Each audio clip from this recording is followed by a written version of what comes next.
Good morning. How the devil are you doing this fine day? Hope you're all fit and well. It's Friday. Friday. Thank God it's Friday. I've got a fairly quiet week next week. I'm here Monday. I'm here Thursday. Rest of the week, I'm not going to be here at all. I'm in Holland, then I've got a funeral, just to let you know. I switch out hats, as you've probably spotted. I switch out hats on a fairly regular basis, but today I'm wearing this one for a very specific reason. Obviously, Balmer is now fast approaching, and myself and Fred broke up Balmer into slots where we would be available to work with other people. And the last of our slots was snapped up last night, literally late last night, around about 11:30 last night, because American time, by Ritchie Brothers. We are going to be working with Ritchie Brothers in Balmer. So yeah, really pleased about that, and obviously got the hat to prove it. Chris Ford says, been sat waiting for lorries since 7:30. Not a sign. They're all waiting for this to start. Yes, I think word has gone out. Good morning to you, Chris. Good morning to Mark Whiting as well. Good morning to, he's here somewhere. Dan Cullen is here somewhere. And just, I have to do this every morning. Gary Muirhead was here at 2:26 this morning. Good morning, everybody. Happy Friday, everyone. Have I beaten Dan and Peter to the party?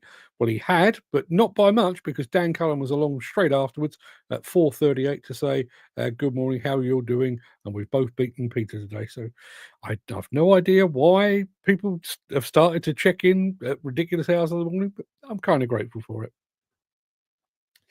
Dan Cullen says, all the lorries come here. They may well have done. Has anyone got any snow left? Is it snowing anywhere? Very cold here this morning, I have to say. Two things. First of all, let me show you this. You can now register for Plantworks. Plantworks is taking place at the Newark Showground this time around, and it's from the 23rd to the 25th of September. So still a little way off, but they actually opened the registration for visitors yesterday. I would show you the web address, but it's a monster. It's about 175 characters long. So just go and search for Plantworks 2025 registration, and I'm sure that will lead you there. But if you are going, now would be a good time to go and register. What have we got here? Cold here, but the snow's gone. Good to hear it. Yeah, it's very, very cold on this morning. And there was one other thing that I've got coming up.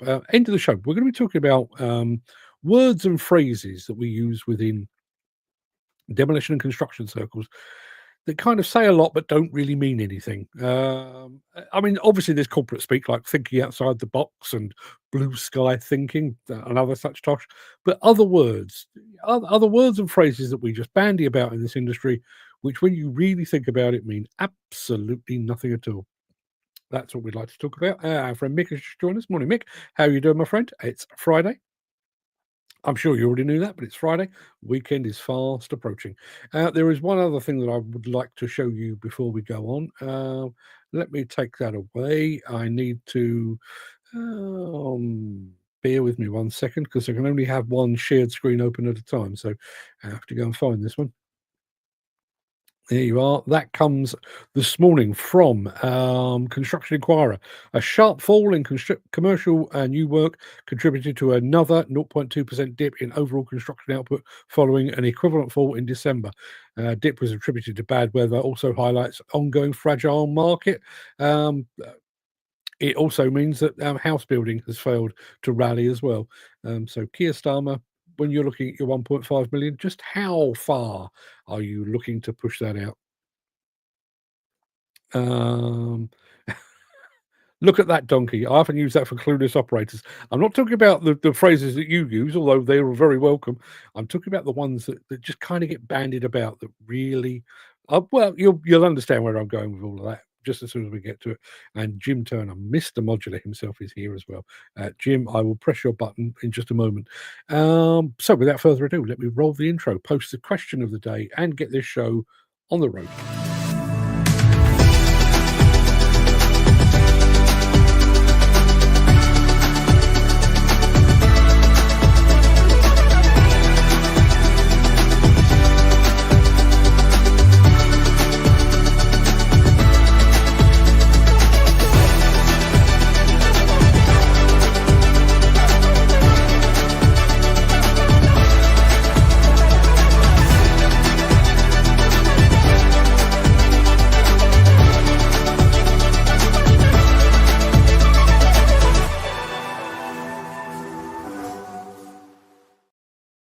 Bear with me one second. I've just pressed the button for yesterday's question of the day, so bear with me. I'm just going to pop into the chat a quick one of today's. Bear with me 2 seconds.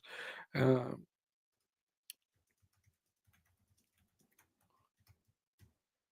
there you are.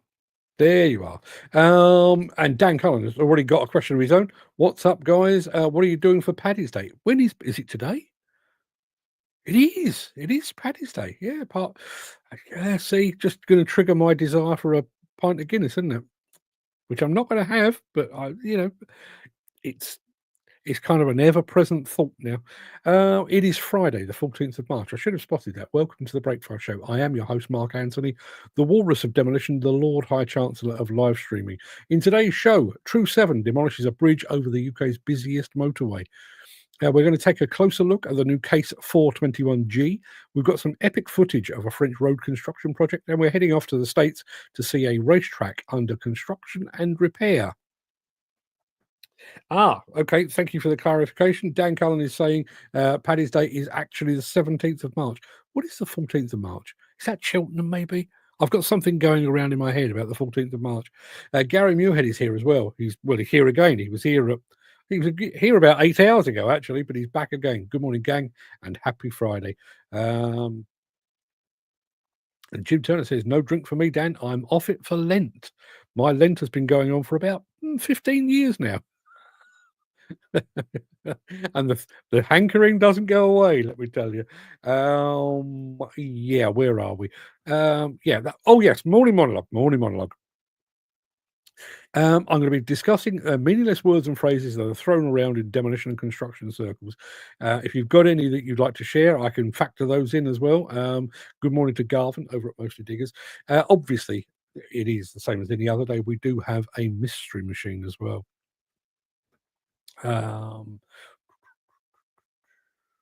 Yeah, Mick has just said Monday is St Patrick's Day. There's still a hope for me in a pint of Guinness. The trouble is, if it's a pint of Guinness, it could well end up being more than a pint. Mystery machine. Yeah, let's roll that and we'll get that underway.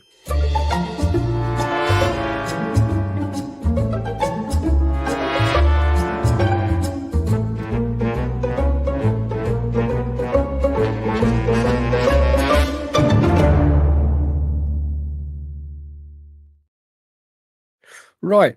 Is today's hard? No, it's not. It's not a ridiculously hard one. But what I will tell you is this is one of those machines that, in addition to having like a nomenclature, a mix of letters and letters and numbers, this one has also got a nickname.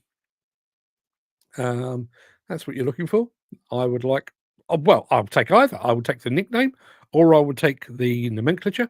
I would take both together. Yeah, you take your pick. It's Friday. It's free and easy around these parts. You make the rules up as you go along, much as I do most of the time. While you're figuring that out, let me remind you of our question of the day. And I'm hoping that this button is actually correct. Bear with. That's the wrong button. Bear with me 1 second. There.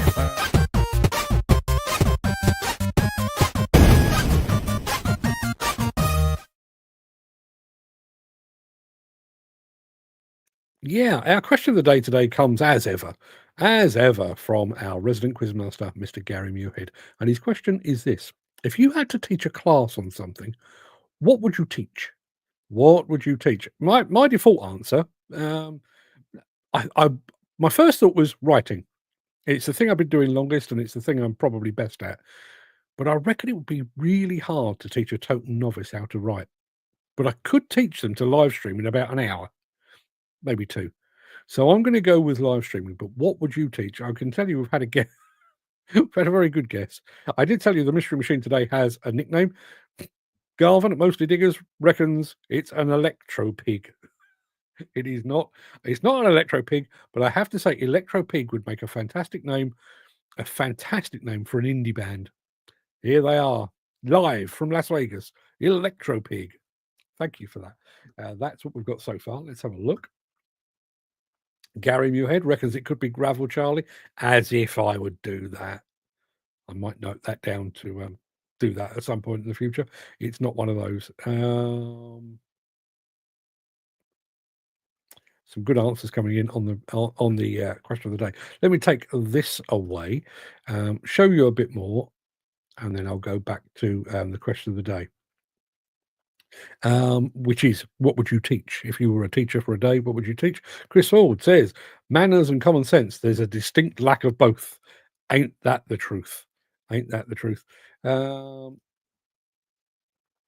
I gave up smoking about 20 days ago. I could murder for a fill of baccy. Or bacca. Bacca? Backy down here, I think. It never goes away. Yeah, my wife says exactly the same. My wife gave up smoking probably 30 years ago. If somebody walks past with a fag on, you can see her like, oh, that's good. Really, it really does. A historic scaffolding company has gone into administration. Hadn't seen that, but if you've got any further details, please let us know. Let's have a look. What else have we got? Yes, I did post yesterday's question of the day again. Dan says, I teach common sense on initiative. There's a common thread here.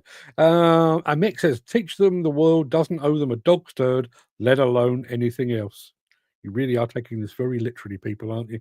Let me take that away. Let me show you the mystery machine again. There you are. Any clues on that? While you're thinking about it, let's get the show on the road, because I've got some absolutely corking films to show you today. Starting with a bridge demolition over the M25 in just a moment.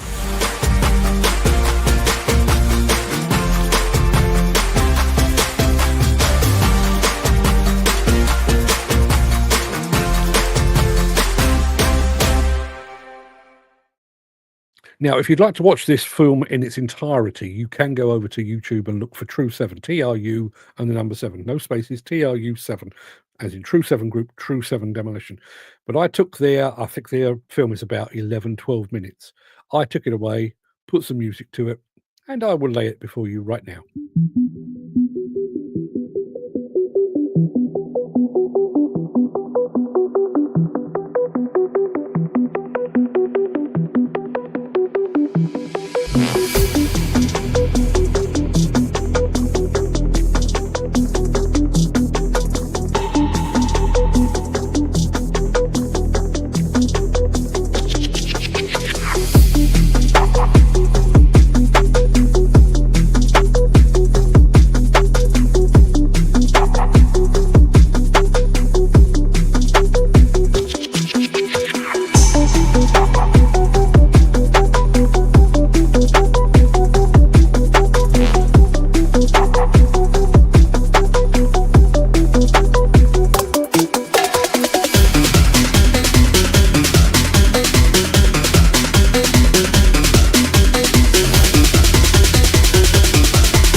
Yeah, top job.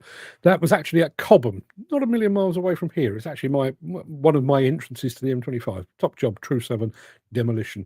Go back to the Mystery Machine. I can tell you that somebody's got very, very close on this. They haven't got it right, but they've got it very, very close. Dan is going for the Case TV 620B. It's not. Gary's going for the Cat 943. It's not one of those. It's not a Cat 963C track excavator. It's not the Cat 051. Dan Cullen reckons that's great music. That's the closest we've got yet. The Case DL450 Minotaur. It's not. But you're not a million miles away. Just going back to that Tru7 film, I tell you what, let me show you a bit more there. There's a bit more of that machine. Let me take that away. Going back to the Tru7 film, Dan Cullen says, that Oakwood straight boom is nice. I've seen it in person, operated it for a few hours. He also says, saw that video, need a few ops and those ops need a few lessons on how to use breaker and mulching correctly. Well, I thought they did a pretty good job. Garvin, mostly diggers, has also said that Minotaur thing. You just need to be a smidgen more specific. That's all I'm going to say. We're going to be back, oddly enough, with Case immediately after this. If you are enjoying this episode, please consider supporting the show. You can leave us a tip at buymeacoffee.com/demolition news. Yeah, we showed you a roundup video the other day of the latest models. I think it's the G series, Case wheel loaders. We've now done one specifically on, I think it's the smallest member of that new generation family, which is the 421G. Take a look.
I enjoyed the music as much as I enjoyed the footage.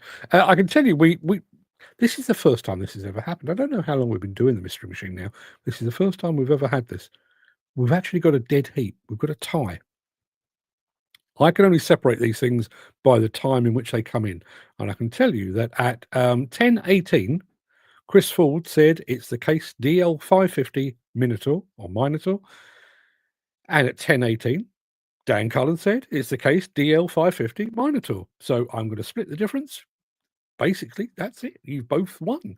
Let me show you just to prove that they were absolutely right. There it is in all its glory. That is the Case DL550 Minotaur.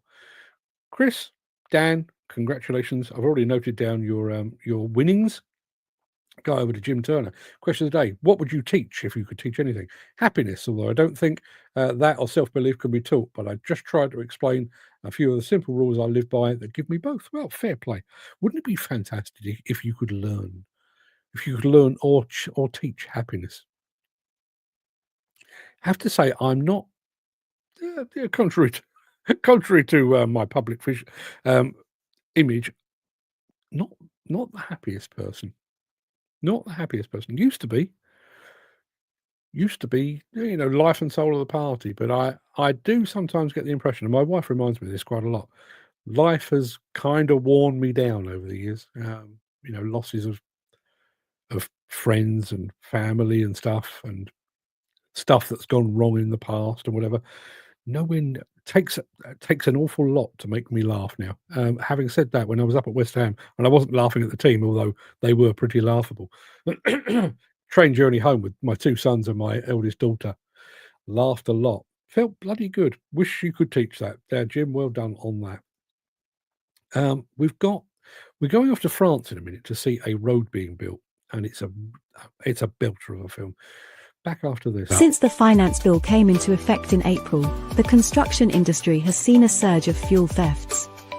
The rising cost of living has placed an additional risk of theft by employees and contractors, as well as opportunistic thieves. By using diesel dye and placing warnings of its use, you are sending a clear message that this is your fuel.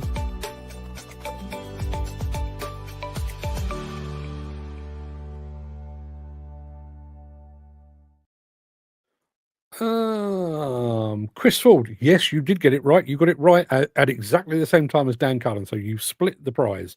Dan Cullen says, you've missed my reply to Jim, have I?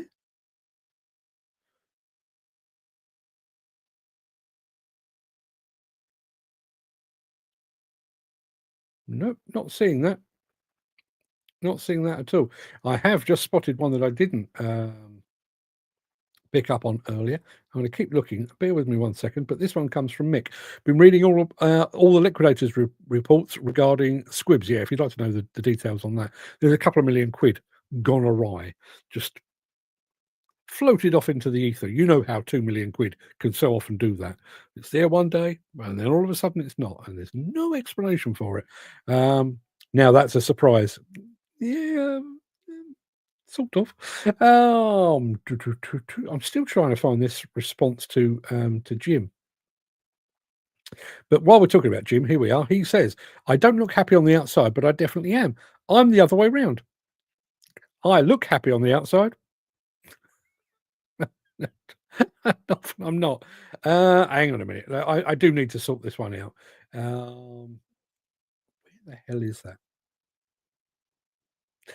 Yeah, there we are. According to Dan, you can break Lent for Paddy's Day, as many do it for one day too. I've done it. Is that acceptable? I mean, I don't really honour Lent anyway. Can you have a day off? I don't know how these things work. Father Dennis McGillicuddy, if you're watching, could you advise? Could you preach on the subject? Anyway, I've offered you, or I've told you, we're going to be featuring an epic French road construction project, and we're about to do precisely that. Sit back and enjoy.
Pretty smart, right? Lots of comments on that. Let's have a look. What have we got here? Nice kit, says Dan Cullen. Love to see those blasts in person, he says as well. Some kit on that project. We also, going back to Jim Turner and Lent, not acceptable for me. My Lent is always continuous. My Lent is continuous in that I don't do it, but each their own. Dan Cullen points out, and I think this is where I was getting confused, and this goes to show just how religious I am. I had today down as St. Paddy's Day. It's actually Cheltenham Gold Cup Day. I don't do gambling, mainly because I'm bad at it. But there we are. Gary Muirhead has asked a question. Do we have any tips for the Cheltenham Gold Cup? The big race, apart from keep the money in your pocket. I think that would be a sensible idea. And Dan says, yes, Gary, keep the money in your pocket. That's my tip.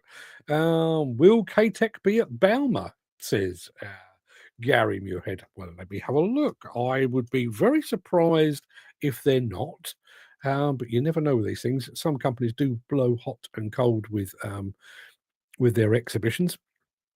Let me have a look. There we are. K's. Let me do it the easy way.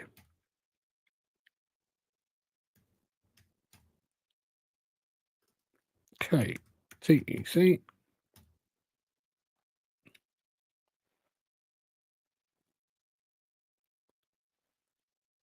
I am not seeing them. I'll have a bit of a closer look. Mick just said only had one winner so far, but it made it worth it. Yeah, I used to mess about with that. So, I used to have a couple of gambling apps on my phone just in case I did pick up a tip. Kind of just, I wouldn't say grew out of it, just lost interest in it, to be honest. Used to bet a lot on golf. Used to back Phil Mickelson as an each way bet because for probably 15 years. He may not win everything, but pretty much he will be there or thereabouts. Our friend Wolf has just joined us. Actually, that was actually yesterday's question of the day, but I'll take it anyway. Favorite time of the day is the afternoon when I get off work when I'm at home, so I would say about 5 to 5:30. It's a good time. It's a good time. That's when I basically leave here and go next door and put my feet up. So yeah, wouldn't argue with that at all. What have we got coming up? Oh, I know. We're off to America in a moment. We're going to see our racetrack repair and maintenance right after this.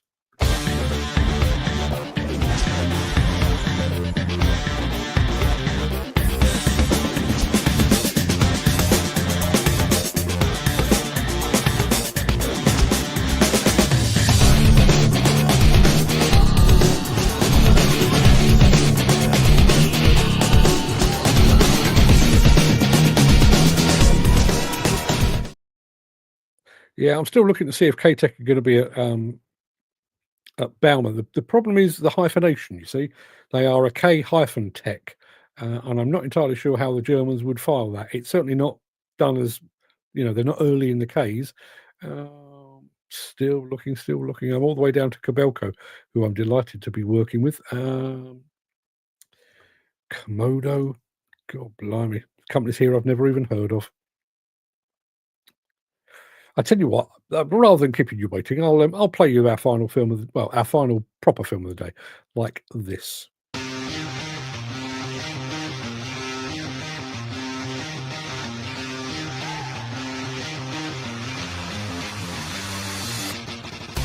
Hi, my name is Jennifer Bishop. I am the Dynapack Regional Sales Manager for the Southeast. We're out here at Flat Rock Racetrack outside of Knoxville, Tennessee with our dealer Heavy Machines and the Rogers Group.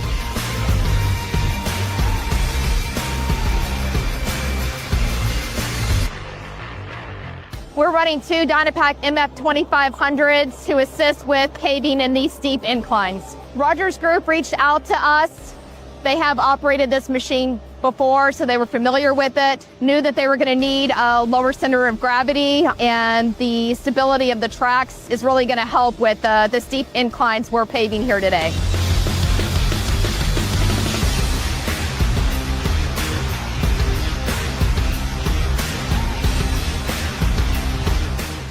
When operating this machine, it was very easy to learn. I picked it up just like that. I mean, it was very quick. It's pretty good. It's got good visibility. You can see everything you're doing. It holds a lot of mix. You ain't got to be hooked up. You can go anywhere you want to go on it. It drives good. I mean, it's got good traction.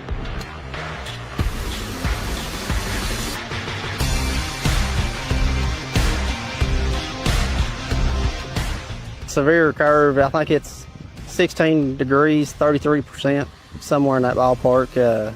We've had strap rollers. It's been a rough challenge, but this is the final course. With the Dynapack machine, we've looked around and tried to find a piece of equipment that would stick to slope. Dynapack was the only thing that we found that we was comfortable putting on a slope like extreme as this is. We've used it to transport material from the bottom back around, back to the machines, the pavers, and it has worked very well with the Dynapacks. It's been a very challenging job, but I think that we're going to give them a product that they're all going to love.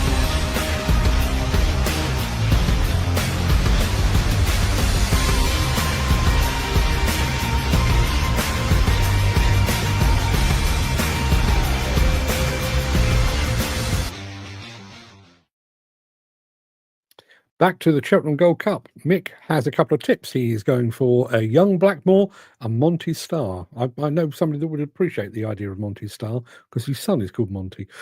Jim Turner says, I don't follow the horses, but have a £5 a day on the lottery, but I'm halving that, have a couple of quid a day on small machinery and tractor raffles. I didn't even know they were such a thing. The odds are much better. I'm sure they are. Yes, she knows her stuff. She most certainly did. Gary Muirhead. Now, this is a bit of a bugbear with me. I wonder if they'll be changing the street in Las Vegas again now the Formula One season has started again. Correct me if I'm wrong. Was it Komatsu who did a video on it last year? It may well have been. There were several. We half toyed with the idea of doing one ourselves while we were there for Mine Expo. But I tell you what, it is incredibly disruptive. Now, you know, I have a foot in both camps here. Obviously, you know, I'm a lover of all things construction related.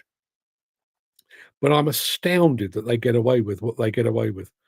Because part of the strip is actually dedicated to the Formula One for weeks. And I do mean, I mean, I think we were there. We think we were there in September, and the race in Las Vegas last year wasn't until November. They had hoardings going up. So things like the fountains at the Bellagio, you couldn't see them from the road, which you normally can. You had to actually go into the hotel where it was packed and you know, very inconvenient. Even though Las Vegas is incredibly busy, you can usually get a taxi or an Uber or a Lyft or whatever it might be up and down the strip fairly easily. Not while that's going on. While that construction work is going on, you are diverted. There's two roads that run parallel to the strip, and you end up using those. You have to go right the way around the houses. Absolutely disruptive. And I'm sure it brings in an awful lot of eyeballs and an awful lot of money, but I'm astounded. And I was told by a taxi driver, this wasn't the last time I was there, it was the time before. Apparently there is a kind of a Las Vegas bylaw that you're not allowed to loiter on any of the bridges over the strip. And people often sort of stop and take a couple of photographs, which, you know, everybody turns a blind eye to until Formula One rolls into town, at which point the police actually start to enforce that bylaw. You can actually be arrested, is probably a grand way of putting it, but you can actually be fined for loitering on the bridges because you should have paid for a ticket, basically. Ken Hatcher has just turned up. It's Friday, though. He's probably been for breakfast. Am I guessing that right, Ken? I don't know. No thought for the tourists who just turned up? Yeah, absolutely. Absolutely. And listen, as I say, I'm sure it brings in millions, probably billions of dollars. But to impinge upon the enjoyment of those that normally turn up, I just find it astonishing. Jim Turner says, yes, plenty of digger raffles on Facebook. There's one at the minute for a mini digger, £4 a punt, and only 9,999 tickets. So much better odds than the lottery.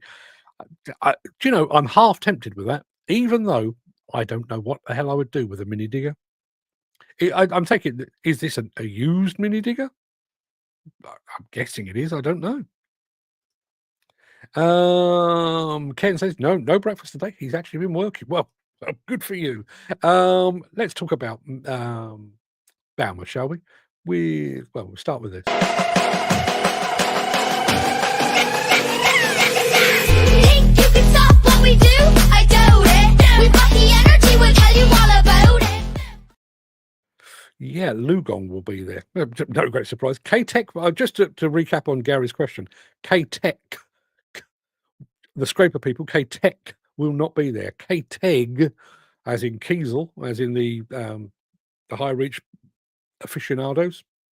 Don't know if that's the right word, but they will be there and we'll be working with them. So looking forward to that. Yes, Lugong will be at Balmer. This will give you just a flavour.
Yeah, not scheduled to be working with Lugong, but I may have to have a go and have a look at that.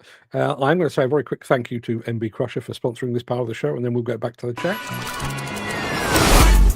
Hey, turn this TV off. Ain't want my type activity, but don't you get involved. Hey, what? How many shit I seen? Send them off. Take a risk or take a trip. You know I'm tripping for my dog.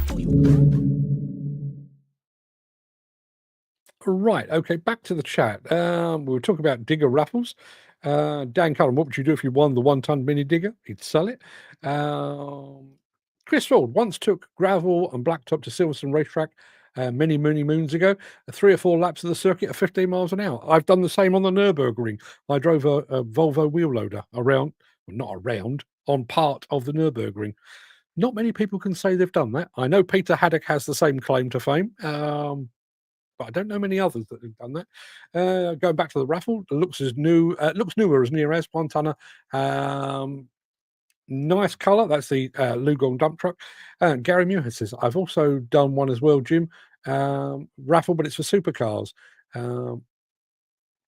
BOTB and compete for cars just for a couple of pounds. BOTB.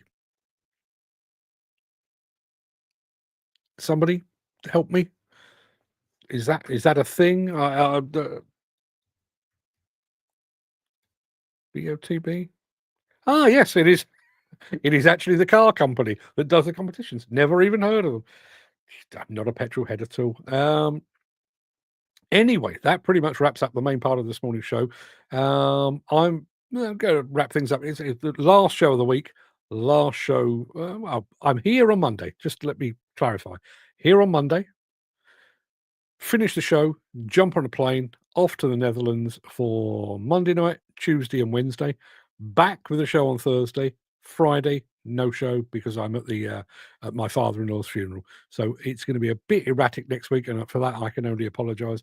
But there is method in my madness, I promise you.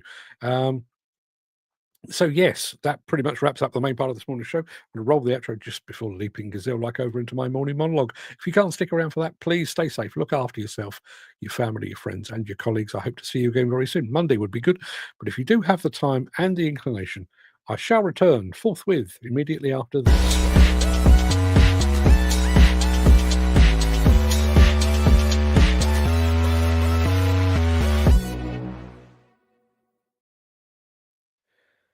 I would like to talk to you about one of my favourite subjects, words. To be more specific, I'd like to talk to you about meaningless words. And to be even more specific still, I'd like to talk to you about meaningless words and phrases as they apply to the demolition and construction industry. I've got a stack of these, but let's start with one with which we're all familiar. Fair payment scheme. That's a phrase that gets trotted out ad nauseum in construction circles, yet it's a phrase that is utterly without meaning or substance. Fair payment scheme. Fair on who? And why on earth do we need a scheme? I've done the work, pay me what I'm owed, and we can all get on with our lives. Here's another one. Equal opportunities employer. Shouldn't that go without saying? Surely in 2025, employing and promoting people on merit rather than age, race, gender, religion, or colour is just a given. I think I'll get some agreement on this one. Competence card. Admittedly, half of that phrase, the card part, is true. But the competence part is a lie, a falsehood, a deceit, a deception, a fabrication, fakery, and a fallacy. See, I told you I love words. These cards are proof of competence in the same way that my B grade maths O level makes me a mathematician. Ergonomically designed. According to Google, this means designing products and environments that are comfortable, efficient, and safe for humans to use. Is that not the very least we should expect? How long would you last as an equipment manufacturer if your machines were uncomfortable, difficult to operate, and inherently unsafe? Procurement waiting. Again, I had to look this one up just to be absolutely certain that I wasn't doing the phrase a disservice. I wasn't. It's described as recognising contractors who have better performance records in terms of quality, competence, sustainability, time, and cost. Sounds great in theory. In practice, the lowest bid almost always gets the gig. This is a specific demolition one. ISP, or Industry Service Provider. In NFDC circles, these used to be called associate members. Excuse me. But they are now known as ISPs. These are equipment manufacturers, insurance companies, and consultants that provide a service to the demolition industry. They do that every day. It's what they do for a living. Always have, always will. But if they pay an annual subscription to the NFDC, they get to describe themselves as such. What a bargain, paying to proclaim that which you already are. Future-proof. Bullshit. No one knows what the future holds. A few weeks ago, I believed that America was the good guy and Russia was bad. Now, apparently, they're both on the same side, and Ukraine, Greenland, and even Canada are in the US crosshairs. Even when applied to demolition and construction equipment, the term future-proof is at best misleading and at worst disingenuous. Machines and the systems they employ change like the seasons. What's good today will likely be outmoded or obsolete in the next few years. I'll offer you a few more meaningless phrases, like a quick fire round. Work-life balance, mental health first aider, the voice of the demolition industry, synergy, site safety, gentleman's agreement, ease of maintenance, and understanding employer. And now we come to the phrase that was the spark that ignited the flame. The two-word phrase that inspired everything else that I've said to this point. And those two words are called upon. Can I use that phrase in a sentence? Of course I can. The Federation of Master Builders has called upon the government to introduce an industry-wide contractor licensing scheme, or, if you prefer, the National Federation of Demolition Contractors has called upon the government to rethink its refit first, demolish second mandate. Utterly meaningless in both instances. In fact, in most cases, there is no actual calling upon. Organisations, companies, and individuals don't pop into number 10 Downing Street for a quiet word with Keir Starmer. They don't write to their MP. They don't pull together anything as formal as an actual lobby. Instead, they put their calls on social media in the entirely vain hope that a media outlet, or better still, a government minister, will happen upon their post, have a sudden rethink, and make a very public U-turn. Truth be told, they're not even bothered with that. They just like to be seen to be doing something, even if that something is entirely without merit or authenticity. How do I know that called upon is without meaning and substance? I'll prove it to you. I am calling upon the government of the world to end world hunger. I'm calling upon the UK demolition industry to go a full year without a single accident or fatality. I'm calling upon Donald Trump to step aside and leave the job to someone less orange and less insane. I'm calling upon Elon Musk to organise a one-way trip to Venus for himself, Piers Morgan, Simon Cowell, Katie Hopkins, Sheridan Smith, Sam Smith, and the guy from the Go Compare adverts. I'm calling upon the powers that be in the world of football to crown West Ham United champions of Europe. And I'm calling upon supermodel Helena Christensen to give me a call regarding dinner and perhaps more. You see? Utterly pointless. There you are. That's me done for the day. That's all my hard work. Let's have a look. The check is in the post. How many times have you heard that? Almost daily. And what I find strange with that, they say that even though I don't think I've had a checkbook in 10 years. And I genuinely cannot remember the last time I received a check, because we have online and electronic banking. Let's have a look.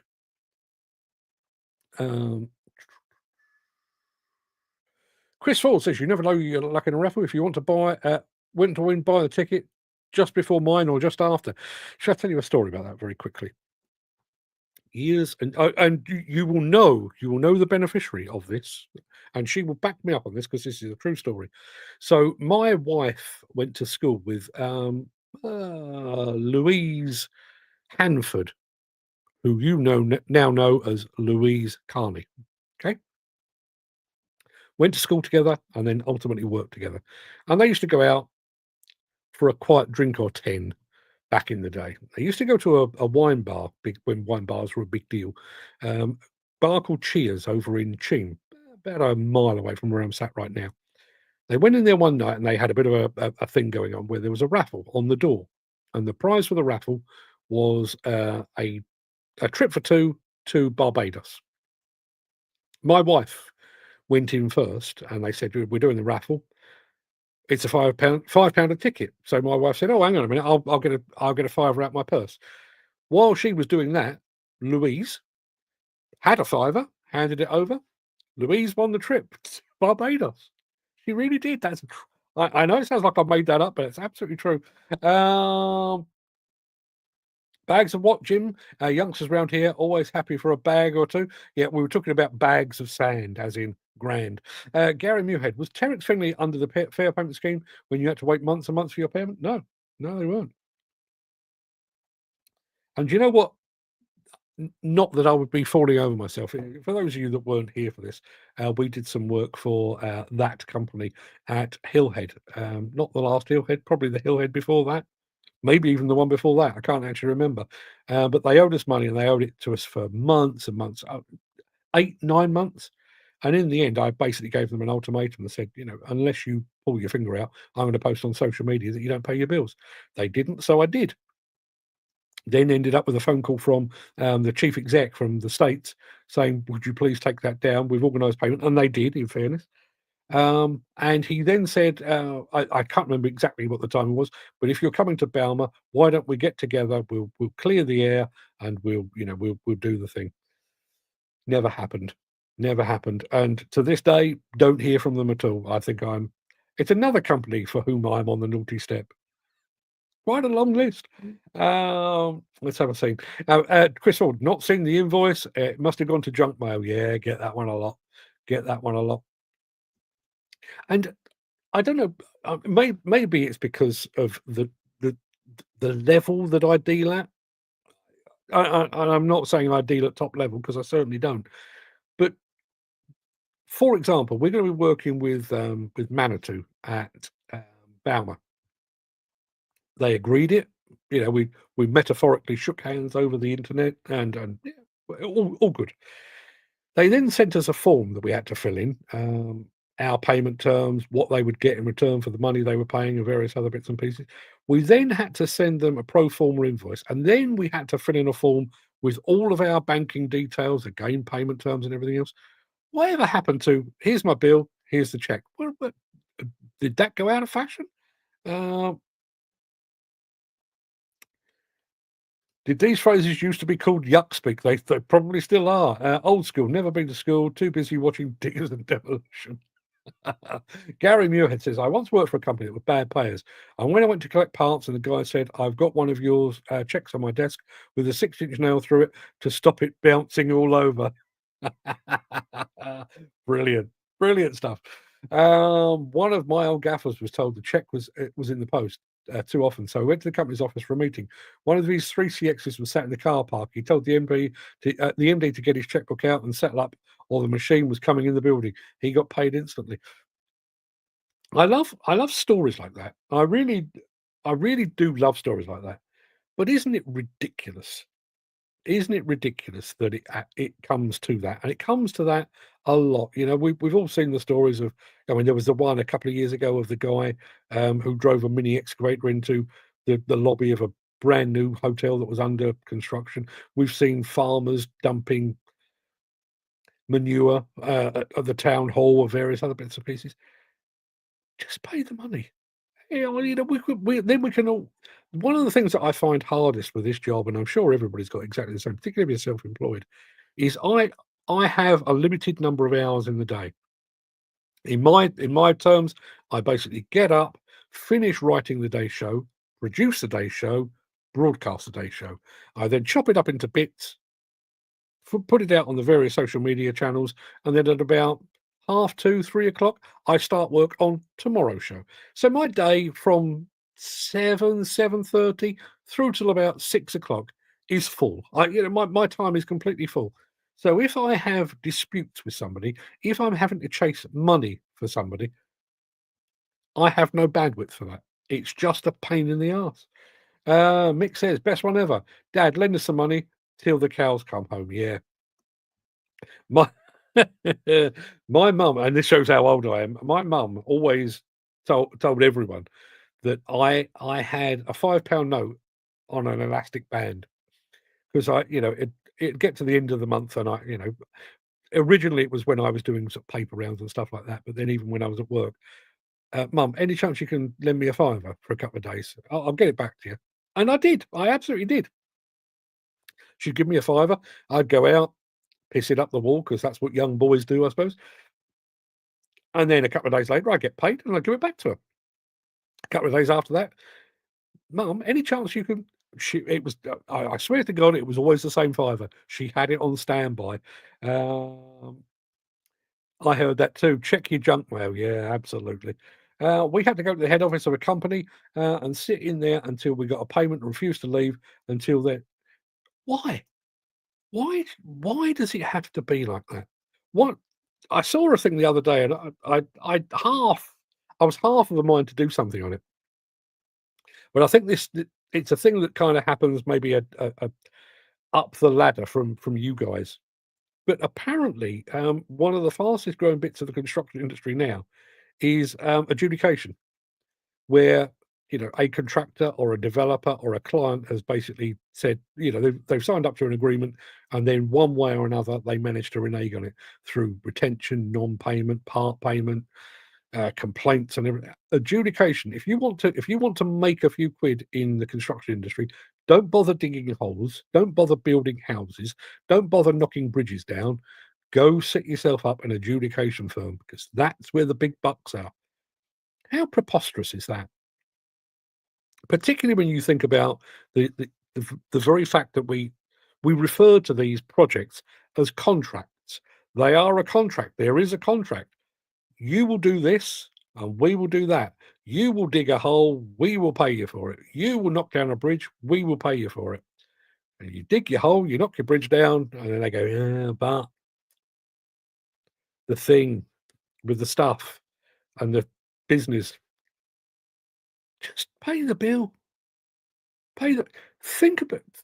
And I wonder, you know that Mike Tyson phrase about everyone thinks they're tough until they get a punch in the face. I wonder if there's a degree of that. The very fact that now business takes place at a distance, via the internet or via post. If I were to get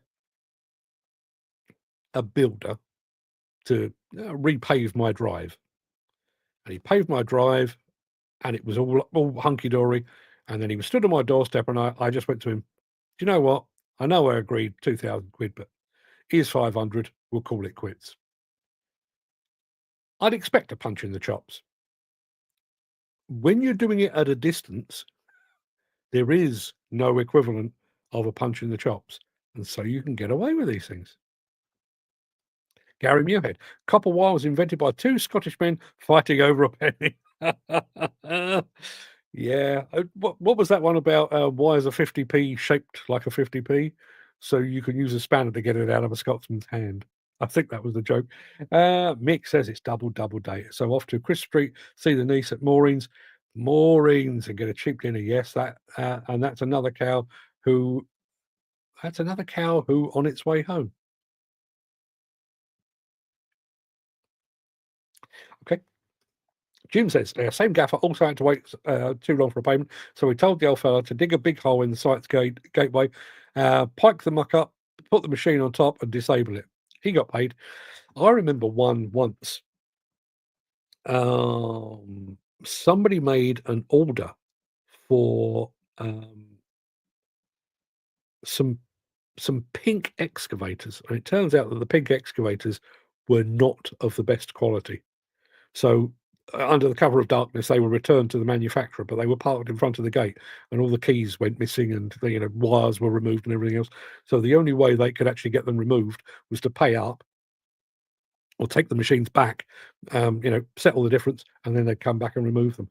Shouldn't be like that. Mick says, stay safe, safe gents. Sun is out. Have a good weekend. Yeah, hope so. Hope it's a bit warmer as well. Don't forget, everybody, just to remind you very quickly, here Monday, not here Tuesday, Wednesday, here Thursday, not here Friday. So if you turn up on any of the other days, like Tuesday, Wednesday, or Friday, don't be too surprised that you're looking at a blank screen. There is method in my madness, I promise you. There's stuff that we need to get done, and there's lots more to come as well. So obviously, that one. Delighted to be working with the fine folks at RB. No, somebody's offering me some goods over on Twitch, which I don't really need. So thank you, everybody, for being here. I'm going to go away and do what I normally do. As I say, be back here on Monday. Try and keep it a bit tight on Monday, because I think I literally finish the show, press the stop button, and then get in a cab and head off to the airport. So keep your chat nice and brief and to the point. Pithy is the word we're looking for. Until then, everybody, have a fantastic weekend. Really enjoy your weekend. And I'll see you again on Monday. Till then, everybody, have a good one.